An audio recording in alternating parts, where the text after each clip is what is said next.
Assalamualaikum warahmatullahi wabarakatuh. Pada kesempatan kali ini kami dari kelompok 1 kelas akuntansi keuangan lanjutan kelas K akan mempresentasikan materi chapter 7 mengenai intercompany profit transactions bonds.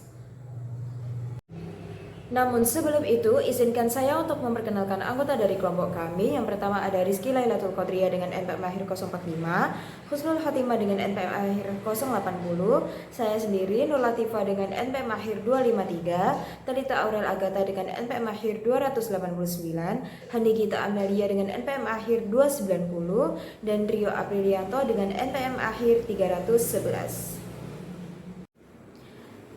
Intercompany Profit Transactions Bonds. Pinjaman langsung antar afiliasi itu menghasilkan akun piutang dan utang timbal balik atas pokok dan bunga, serta akun pendapatan dan bebannya juga bersifat timbal balik, sehingga perusahaan itu harus mengeliminasi akun-akun timbal balik ini dalam penyusunan laporan keuangan konsolidasian. Karena piutang dan utang antar perusahaan itu tidak mencerminkan aset atau kewajiban dari entitas konsolidasian secara keseluruhan. Selanjutnya ada intercompany bond transactions. Nah, saat perusahaan menerbitkan obligasi, nilai kewajibannya itu mencerminkan suku bunga pasar pada saat itu. Akan tetapi, perubahan suku bunga pasar setelahnya itu dapat menyebabkan perbedaan antara nilai tercatat dan nilai pasar obligasi. Jika suku bunga pasar naik, nilai pasar obligasi itu turun sehingga timbul potensi keuntungan. Sebaliknya, jika suku bunga turun, nilai pasar naik dan timbul potensi kerugian tanpa memilih opsi nilai wajar atau fair value option. Keuntungan atau kerugian ini itu tidak diakui dalam pembukuan, melainkan hanya diungkapkan dalam catatan atas laporan keuangan sesuai GAAP. Agar dapat mengakui keuntungan atau kerugian ini, perusahaan itu dapat melunasi obligasi sebelum jatuh tempo. Pelunasan ini dapat dilakukan melalui 4 cara, yang mana 3 diantaranya merupakan pelunasan aktual. Pertama, penerbit membeli obligasinya sendiri dengan dana yang tersedia. Kedua, penerbit meminjam dari pihak ketiga untuk membeli obligasinya. Kemudian yang ketiga yaitu penerbit meminjam dari afiliasi untuk melunasi obligasi. Dalam ketiga cara ini, keuntungan atau kerugian itu diakui dalam laporan laba rugi konsolidasian. Untuk cara keempat yaitu pelunasan konstruktif, yaitu ketika afiliasi yaitu induk atau anak perusahaan itu membeli obligasi penerbit dari pihak luar. Dalam hal ini obligasi dianggap lunas secara konsolidasi karena kewajiban dan investasi antar entitas dieliminasi. Selisih antara nilai tercatat kewajiban dan harga pembelian obligasi itu diakui sebagai keuntungan atau kerugian dalam laporan konsolidasi serta dicatat oleh induk menurut metode ekuitas. Sedangkan penerbit sendiri itu tidak akan mengakui apapun. Dan untuk materi selanjutnya akan dilanjutkan oleh rekan saya. Baik, selanjutnya yaitu constructive gains and losses pada intercompany bonds. Jadi di sini terdapat konsep dasarnya yang dimana keuntungan atau kerugian konstruktif terjadi ketika suatu afiliasi membeli utang afiliasi lain dengan harga yang berbeda dari nilai buku utang. Nilai par ditambah premi diamortisasi dikurangkan dengan diskon diamortisasi dan ditambahkan dengan biaya penerbitan. Nah, constructive gain itu harga beli lebih kecil daripada nilai buku utang. Kemudian constructive loss, harga belinya lebih besar dari nilai buku utang. Nah, untuk keuntungan atau kerugian ini diakui dalam laporan konsolidasi, tetapi tidak tercatat di pembukuan afiliasi secara terpisah karena utang dianggap pensiun secara konstruktif dari perspektif entitas konsolidasi. Kemudian terdapat teori alokasi. Yang pertama yaitu par value theory, yang dimana membagi keuntungan atau kerugian konstruktif antara afiliasi pembeli dan penerbit berdasarkan nilai par obligasi. Misalnya, jika keuntungan konstruktif $3.000 dari pembelian obligasi $100.000 par dengan premi $2.000, maka $1.000-nya dialokasikan ke pembeli dan $2.000-nya ke penerbit. Kemudian yang kedua yaitu agensi teori, yang dimana mengalokasikan seluruh keuntungan atau kerugian ke penerbit utang karena afiliasi pembeli bertindak sebagai agen penerbit. Teori ini lebih mengutamakan substansi transaksi daripada bentuk legal. Kemudian selanjutnya yaitu subsidiary acquisition of parent bonds. Jadi di sini terdapat kasus yang dimana Sun Corporation atau anak usaha ini memiliki 80% milik Pop Corporation. Nah, membeli obligasi Pop senilai $200.000 dengan harga $209 di pasar. Transaksi ini menyebabkan constructive retirement atas obligasi POP sebesar 200.000 dan kerugian konstruktif sebesar $9.000 karena harga beli lebih tinggi dari nilai buku obligasinya. Nah, di sini terdapat penyesuaian akuntansi, yang di mana POP harus menyesuaikan pendapatan investasinya dari SON untuk mencerminkan kerugian konstruktif yang sebesar $9.000 agar pendapatan konsolidasi sesuai dengan realita ekonomi. Nah, jurnalnya yaitu income from SON berada di debit sebesar 9.000 dan investment in SON berada di kredit sebesar 9.000. Nah, ini tuh untuk menyesuaikan pendapatan dari SON atas kerugian konstruktif obligasi. Kemudian yang kedua itu ada teori agensi, yaitu kerugian konstruktif $9.000 tersebut sepenuhnya dibebankan ke POP sebagai penerbit obligasi sesuai agensi teori yang menganggap seluruh keuntungan atau kerugian konstruktif harus dialokasikan ke penerbit utang. Nah, di sini penyesuaian konsolidasinya yaitu kerugian konstruktif sebesar $9.000 dilaporkan di laporan laba rugi konsolidasi dan sisa obligasinya dicatat sebagai $1.800.000 di neraca konsolidasi. Nah, di sini terdapat jurnal yaitu loss on constructive retirement of bonds itu berada di debit sebesar 9.000 dan di sini terdapat 10% dari bonds payable-nya yaitu di debit juga sebesar 200.000. Kemudian terdapat investment in bonds berada di kredit sebesar 209.000. Nah, uh, um, untuk agensi teori ini dianggap lebih konseptual karena selaras dengan prinsip konsolidasi yang menekankan substansi atas bentuk, keuntungan, atau kerugian konstruktif juga terrealisasi melalui perbedaan pendapatan bunga dan beban bunga yang dilaporkan oleh afiliasi pembeli dan penerbit. Nah, jadi jurnal yang tadi itu, jurnal konsolidasi tadi itu untuk mengakui kerugian dan mengeliminasi saldo obligasi antar perusahaan. Nah, jika anak membeli obligasi induk di atas nilai buku, tim akan menimbulkan kerugian konstruktif yang sepenuhnya dibebankan ke induk sebagai penerbit dan diakui dalam laporan keuangan konsolidasi. Selanjutnya yaitu Parent Acquisition of Subsidiary Bonds. Nah, di sini anak perusahaan SON menerbitkan obligasi senilai $2 juta dengan bunga 10% selama 10 tahun pada nilai pari pada 30 Desember 2015. Nah, di sini induk perusahaan POP membeli obligasi SON senilai $200.000 dengan harga $209.000 pada 31 Desember 2016 di pasar terbuka. Nah, pembelian ini menyebabkan constructive retirement obligasi SON sebesar $200.000 dan kerugian konstruktif sebesar $9.000 bagi entitas konsolidasi. Nah, karena pembelian obligasi anak oleh induk ini merupakan transaksi upstream yang mempengaruhi kepentingan non-pengendali lainnya. Non-pengendali, hanya 80% dari kerugian konstruktif yang dialokasikan ke pemegang saham pengendali POP. Dengan demikian, POP mengakui kerugian konstruktif sebesar $7.200 yang didapatkan dari 80% dari $9.000 tersebut dalam pencatatan metode ekuitasnya yaitu eh, pendapat debit pendapatan dari SON yaitu $7.200 dan investasi di SON-nya dikredit sebesar $7.200. Nah, penyesuaian konsolidasi ini mengurangi laba bersih konsolidasi sebesar $7.200 yaitu kerugian konstruktif dikurangi bagian kepentingan non pengendali sebesar $1.800. Nah, di sini jika induk adalah penerbit obligasi, maka tidak perlu alokasi keuntungan atau kerugian antar kepentingan pengendali dan non pengendali. Nah, jika anak perusahaan penerbit obligasi, keuntungan atau kerugian konstruktif harus dialokasikan antara kepentingan pengendali dan non-pengendali dalam laporan laba rugi konsolidasi. Nah, dalam konsolidasi satu baris, induk hanya mengakui bagian proporsionalnya atas keuntungan atau kerugian konstruktif dari pembelian obligasi anak. Lewat Wikipedia dengan tema 045. Di sini akan menjelaskan terkait materi selanjutnya tentang parent bonds purchase by subsidiary.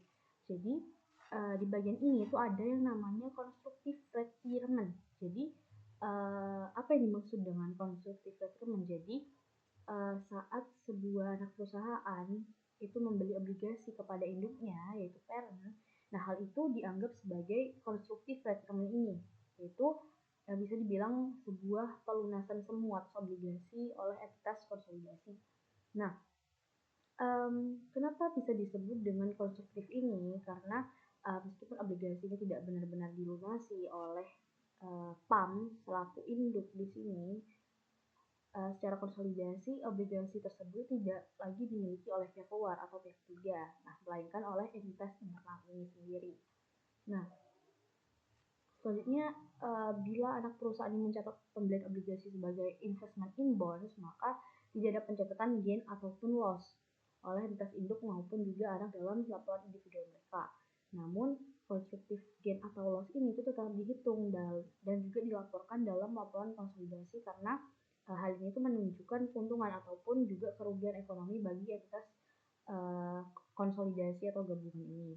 Kemudian di sini juga ada terkait contoh kasus. Jadi Sun ini adalah anak perusahaan dari PAM dengan dia memiliki kepemilikan sebesar 70%. Kemudian PAM ini memiliki obligasi beredar sebesar 10 juta dolar dengan premi yang belum diamortisasi sebesar 100.000 dolar. Kemudian di sini ada transaksi, yaitu Sun membeli 10% dari total obligasi PAM. Nah, di sini senilai 1 juta par. Kemudian harga belinya sebesar 950.000, dan di sini juga ada perhitungan terkait book value-nya. Nah, berarti di sini 10% ini dikali dengan penjumlahan 10 juta ditambah dengan 100.000, sehingga hasilnya 1.010.000. Nah, untuk konstruktif gain-nya, maka hasil dari 1.010.000 ini itu dikurangi dengan 950.000 sehingga menghasilkan 60.000. Di sini bentuknya dalam ribuan ya teman-teman. Nah, kemudian maka satu-satunya jurnal yang dicetak oleh Sun saat membeli obligasi PAM ini adalah investment in PAM bonds pada cash sebesar 950.000. Nah, selanjutnya kita berlari ke bagian equity method. Jadi, karena Sun ini bicara dengan metode ekuitas oleh PAM, maka investasi obligasinya ini akan mempengaruhi bagi nilai investasi di anak pada buku PAM. Nah, jadi secara tidak langsung ini dicatat sebagai keuntungan, tetapi akan muncul dalam laporan konsolidasi.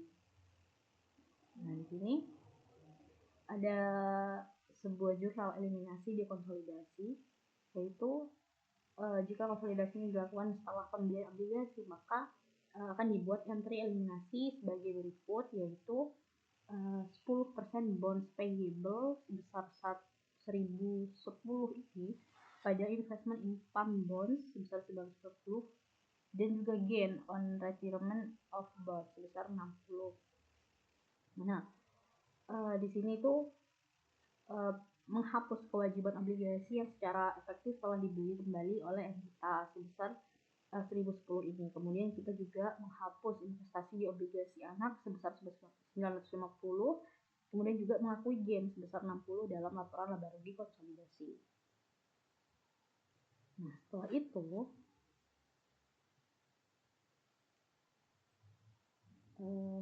setelah pembelian obligasi oleh Sun sebagai anak perusahaan, baik PAM, induk maupun juga Sun ini mencatat bunga dan juga amortisasi masing-masing sesuai kepemilikan dan juga metode akuntansi. Nah, di sini kalau di bukunya PAM itu masih bertanggung jawab atas pembayaran bunga kepada pemegang obligasi dan juga dia juga mengamortisasi bonds premium setiap tahun. Kalau di bukunya Sun, dia itu menerima pendapatan bunga dari obligasi yang dibeli dan juga mengamortisasi bond diskon dari harga beli yang lebih rendah. Nah, di sini jurnalnya tertulis di buku kita pembahas di buku PAM dulu ya. Jadi untuk jurnal pertama ada namanya interest expense pada cash sebesar 500. Jadi ini sebuah bunga yang dibayar setiap 6 bulan sebesar 10% dikali dengan 10 juta dan juga dikali separuh karena ini berlakunya setengah tahun ya, 6 bulan. Jadi sebesar 500. Kemudian untuk jurnal kedua ada interest expense pada interest payable sebesar 500. Ini bunga untuk periode Juli sampai Desember yang dicatat sebagai utang karena ini itu belum dibayar. Kemudian untuk jurnal ketiga ada bonds payable pada interest expense sebesar 20. Nah, ini tuh bentuk amortisasi tahunan dari 100.000 premium dibagi dengan 5 tahun sehingga menghasilkan 20.000. Kemudian kita beralih ke bagian buku dari Sun. Jadi untuk jurnal pertama ada cash pada interest income sebesar 50. Jadi Sun ini memiliki 10% dari obligasi. Jadi bunga yang diterima itu adalah sebesar 10% dikali 10 juta. Kemudian dikali setengah tahun. Setengah tahun, 6 bulan. Jadi sebesar 50.000. Kemudian untuk jurnal kedua ada interest receivable pada interest income sebesar 50. Jadi pesannya mencatat bunga yang akan diterima untuk periode Juli sampai Desember. Kemudian untuk jurnal ketiga ada investment income bonds pada interest income sebesar 10. Nah, ini tuh berupa amortisasi diskonto, jadi 50.000. Ini tuh selisih antara nilai par dan juga harga beli dilagi dengan 5 tahun sehingga menghasilkan 10. Kemudian pada tanggal 31 Desember 2017 telah mencatat entry di atas, buku besar PAM dan juga Sani menunjukkan saldo berikut. Jadi di buku PAM itu ada 10% bonds payable sebesar 10.080. Jadi ini tuh hasil dari 10 juta par itu ditambah dengan 80.000 premium yang masih belum diamortisasi. Kemudian di buku PAM juga ada interest expense sebesar 980. Ini itu adalah 1 juta dari total bunga dikurangi dengan 20.000 amortisasi premium. Kemudian kita bisa beralih ke buku Sun. Jadi di buku Sun ini ada investment income bond sebesar 960. Jadi 960 ini adalah hasil dari 950, yaitu harga beli awal ditambah dengan 10. Jadi 10 ini adalah amortisasi diskonto tahun pertama. Jadi menghasilkan 960. Kemudian ada interest income sebesar 110. Ini tuh berasal dari 100 dari bunga. Jadi 2 dikali dengan $50. Kemudian hasilnya kan 100. Jadi ditambah dengan 10. Nah, 10 ini adalah amortisasi diskonto sehingga menghasilkan 110. Baik, kita lanjut materinya, yaitu di sini ada terkait pengurangan constructive gain dari 60.000 menjadi 48.000. Nah, jadi di sini tuh meskipun awalnya constructive gain ini tuh dihitung sebesar 60.000, nilai tersebut ini berkurang menjadi 48.000 di laporan konsolidasi tahun 2017.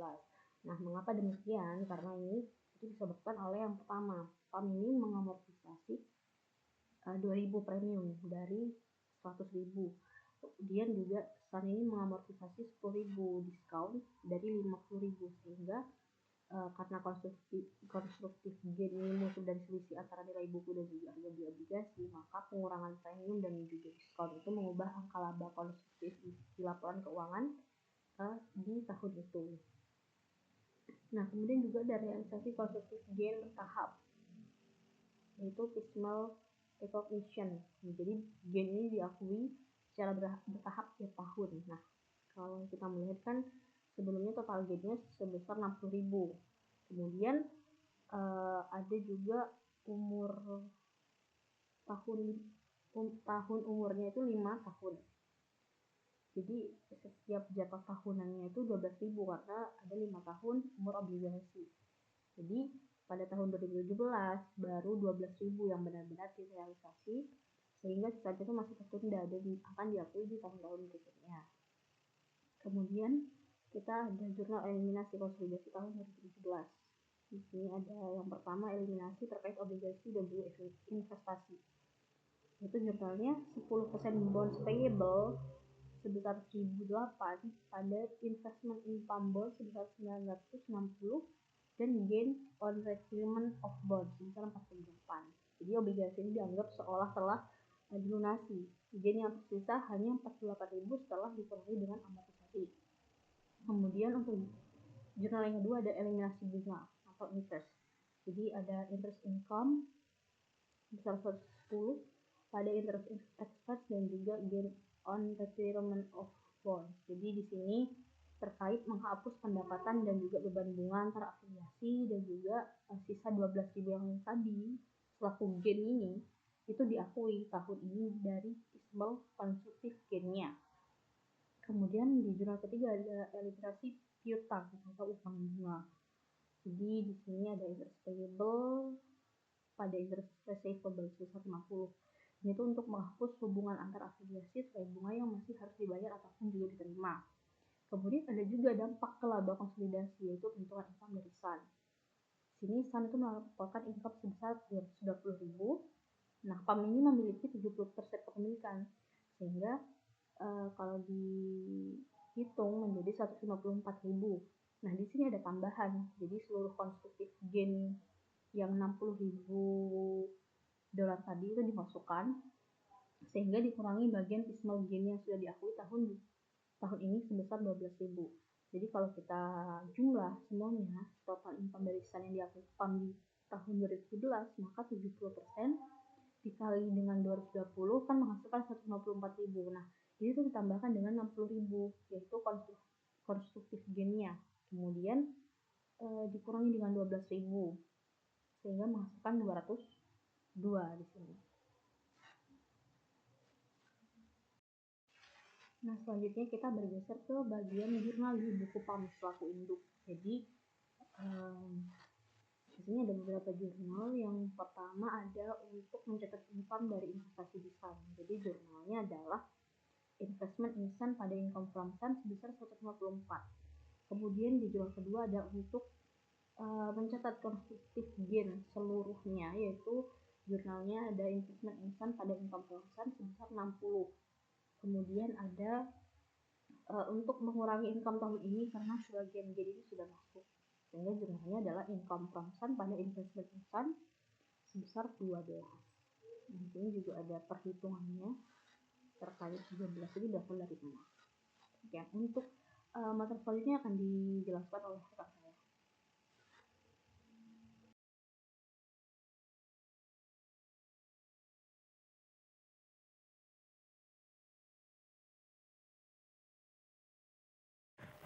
Untuk selanjutnya di sini ada pembelian obligasi anak perusahaan oleh induk dan dampaknya terhadap konsolidasi. Untuk yang pertama, struktur kepemilikan.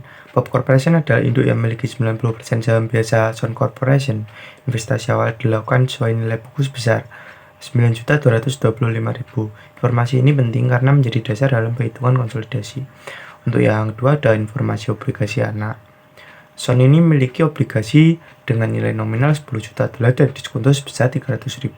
Obligasi ini menjadi fokus karena sebagian akan dibeli oleh induk Pop Corporation. Yang ketiga ada transaksi pembelian oleh induk.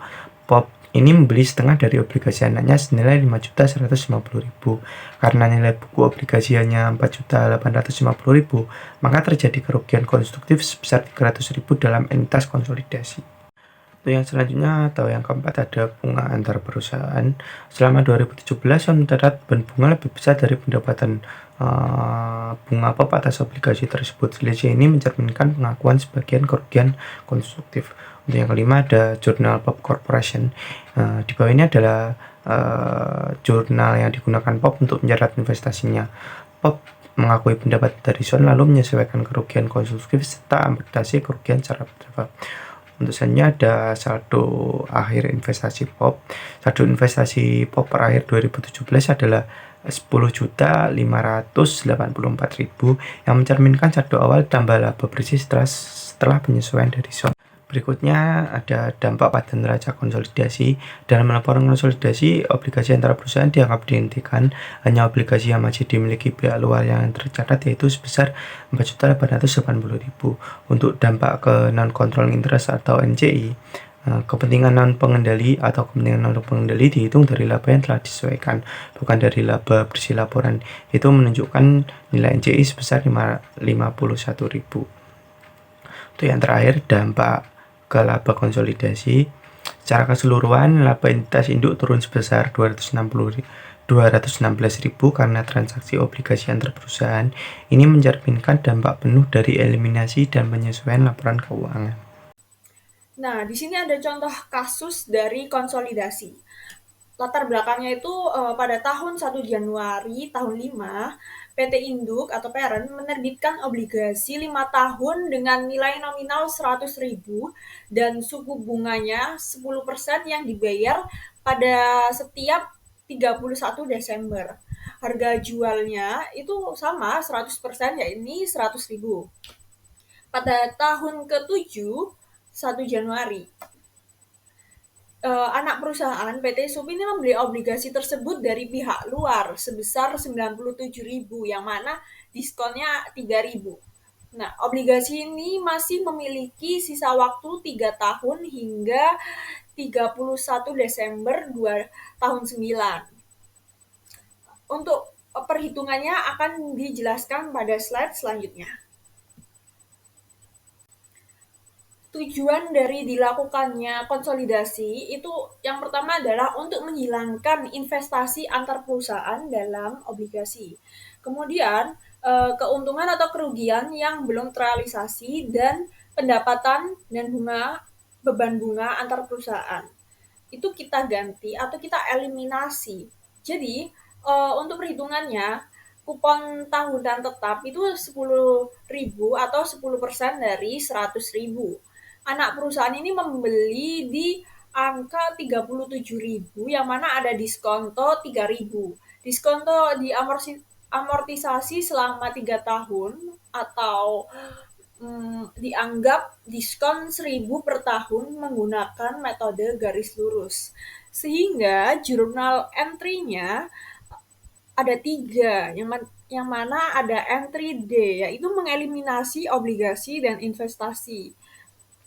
Ada akun bonds payable di debit dan investment in bonds 37.000 di kredit dan gain on intercompany bonds-nya 3.000 di kredit. Untuk jurnal yang kedua yaitu mengeliminasi pendapatan dan beban bunga atau interest income itu di debit dan interest expense itu di kredit. Dan jurnal yang ketiga yaitu amortisasi diskonto yang mana bonds payable itu di debit dan interest expense-nya di kredit. Sehingga kita bisa memasukkan jurnal penyesuaian, tabel penyesuaian pada tahun ke-7. Ada yang entry D, itu bonds payable, investment in bonds, gain on bond sale.